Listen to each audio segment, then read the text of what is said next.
Good afternoon all of you. हम लोग देखेंगे सरफेस केमिस्ट्री का नेक्स्ट टॉपिक क्या होगा। चलिए इसके पहले हम लोग रिमाइंडर करा देते हैं कि सरफेस केमिस्ट्री में आपने क्या क्या सब पढ़ा।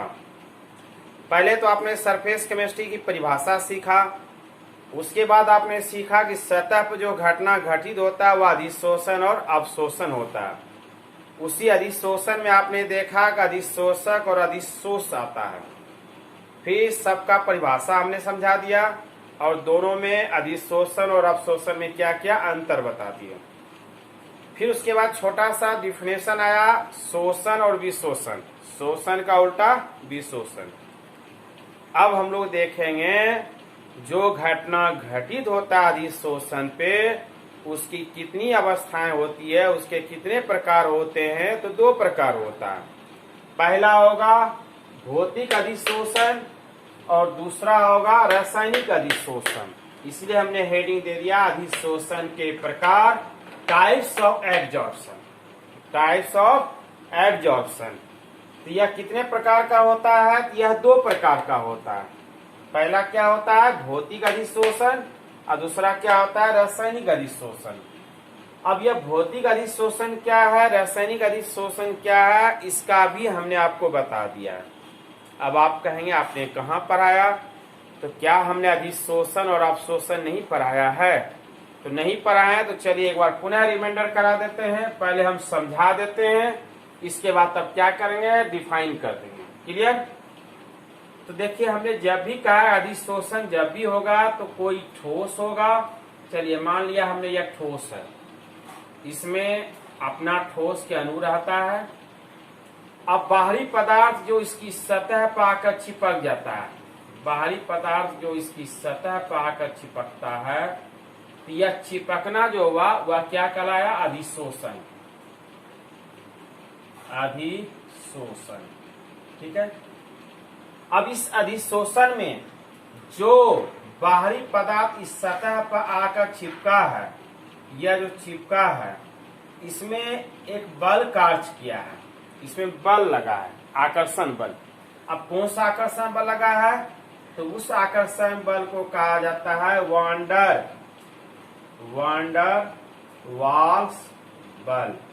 वांडर वाल किसका नाम था? तो वैज्ञानिक का नाम था। और यह इन्होंने क्या किया? वांडर वाल्स बल जो लगता है, इसमें जो अणु चिपकता है वह अणु जो होता है उसमें आकर्षण बल कार्य करता है, वांडर वाल बल।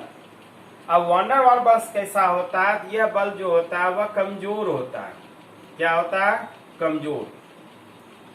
अब इसके जो अणु एक दूसरे से आपस में चिपका है, इसमें जो बल लगा है वह कैसा बल लगा है? कमजोर। तो जिसमें कमजोर बल लगता है वह कहलाता है भौतिक अधिशोषण। क्या कहलाता है? भौतिक अधिशोषण। ठीक है। अब इसी भौतिक अधिशोषण का यह क्रिया संपन्न हो गया। अब जैसे देखिए यही ठोस पदार्थ है, अगर इसमें अणु एक दूसरे से जकड़ा हुआ रहे, एक दूसरे से इतनी जकड़ा हुआ रहे तो उसके जो बल कार्य करता है वह बल जो कार्य करेगा उसमें कैसा बंधन आएगा? तो रासायनिक बंधन आएगा। इसमें कैसा बंधन आएगा? तो रासायनिक बंधन आएगा। कैसा बंधन? तो रासायनिक बंधन। और यह जो रासायनिक बंधन होगा इसमें कैसा कार्य करेगा? तो सहसंयोजक बंधन कार्य करेगा। कौन सा बंधन कार्य करेगा? तो सहसंयोजक, कोवैलेंट। यह सहसंयोजक बंधन कार्य करेगा। और सहसंयोजक बंधन का क्या मतलब होता है? कि एक दूसरे में घनिष्ठता होती है, एक दूसरे से लेन देन होता है, एक दूसरे के बीच में अतूट संबंध होता है। और यह जो बल कार्य करेगा यह बल क्या होगा? यह जो बल होगा यह बल मजबूत होगा। मजबूत। यह बल कैसा होगा? तो मजबूत होगा, यानी स्ट्रॉन्ग होगा। स्ट्रॉन्ग। ठीक है। इसको कहा जाता है प्रबल।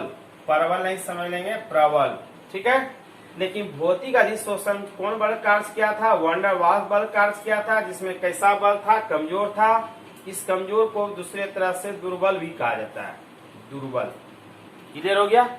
अब दोनों को डिफाइन करेंगे अब दोनों को फिर उसका समझा देंगे। क्लियर? एक बार ऐसे समझा दिया, और ऐसे भी मोटा मोटी आप याद रखिए कि अधिशोषण दो प्रकार का होता है।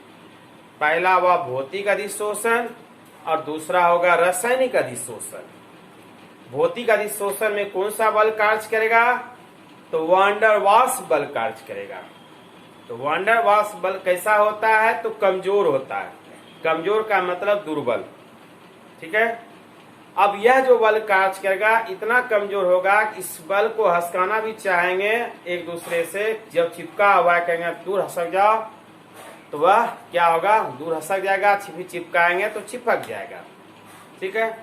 अब बाकी रासायनिक बंधन कैसा होता है? इसका जो बल कार्य करता है, इसके जो अणु चिपकता है, तो इसके जो अणु चिपकेगा तो वह जल्दी जो है हसकेगा नहीं। ठीक है, जल्दी भागेगा नहीं। तो उसमें कौन सा बल कार्य करता है? तो रासायनिक बंधन करता है। रासायनिक बंधन में कैसा बंधन कार्य करता है?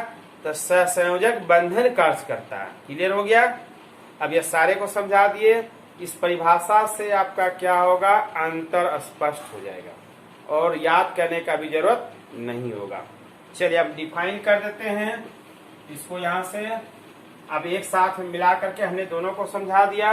एक बार पुनः परिभाषा को देखते हैं क्या लिखा हुआ है। जब ठोस की सतह पर अधिशोषित अणु, जो अधिशोषित अणु होता है ठोस की सतह पर, यह जो अधिशोषित अणु होता है वह कौन सा बल कार्य करता है? वैन डर वाल्स बल कार्य करता है। द्वारा क्या रहता है? चिपका रहता है। जो वैन डर वाल्स बल के द्वारा कार्य चिपका रहता है उसे क्या कहते हैं? भौतिक अधिशोषण। अब जैसे हम यहाँ भी एग्जांपल देते हैं कि मान लिया कोई ठोस पदार्थ है, दे दिया, इसके ठोस के भी अपना अणु रहता है, और इसी अणु का गुण होता है कि अब बाहरी अणु को क्या करता है? यहाँ पे जो है आकर्षित कर लेता है। अब कर लिया। अब यह जो अणु सतह पर आकर चिपक गया तो इसमें कौन सा बल कार्य किया? तो वैन डर वाल्स बल कार्य किया। यह वैन डर वाल्स बलों के द्वारा क्या हुआ? इसके अणु आकर के यहाँ चिपक गया। लेकिन यह जो अणु चिपका तो इस अणु में कैसा बल था? तो कमजोर बल लगा था, मजबूत नहीं था। ठीक है। अब कमजोर बल जो इसमें लगा हुआ था, इसीलिए इसके अणु क्या था? आपस में जो है ना चिपका हुआ था, और इस तरह से चिपकने की क्रिया को कही जाती है भौतिक अधिशोषण।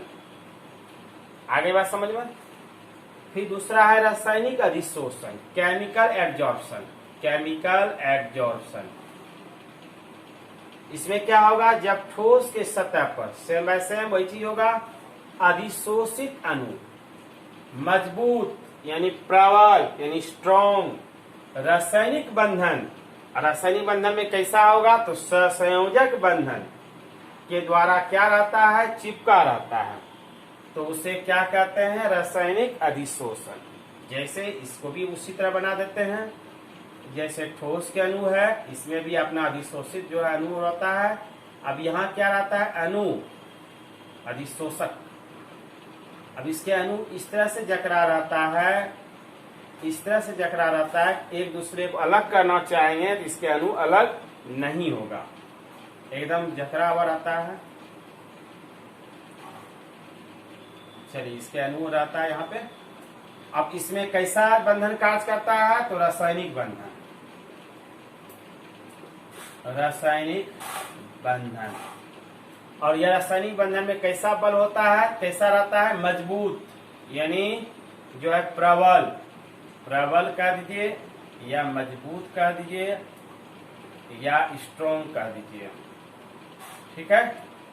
अब यह जो प्रबल बल कार्य करता है, इसमें प्रबल बल जो कार्य करता है, इसमें कौन सा बंधन होता है? रासायनिक बंधन। रासायनिक बंधन में कैसी बंधन पाई जाती है? तो सहसंयोजक। इस रासायनिक बंधन में कैसा होता है? तो सहसंयोजक। सहसंयोजक बंधन कोवैलेंट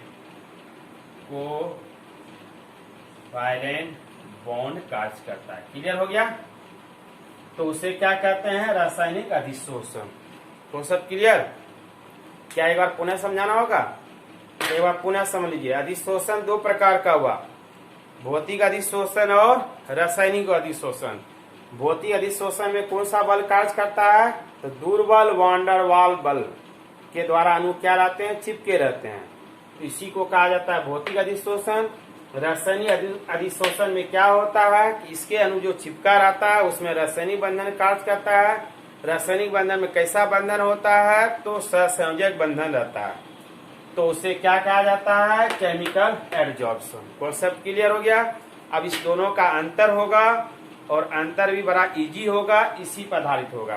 क्लियर हो गया? चलिए, थैंक यू, धन्यवाद।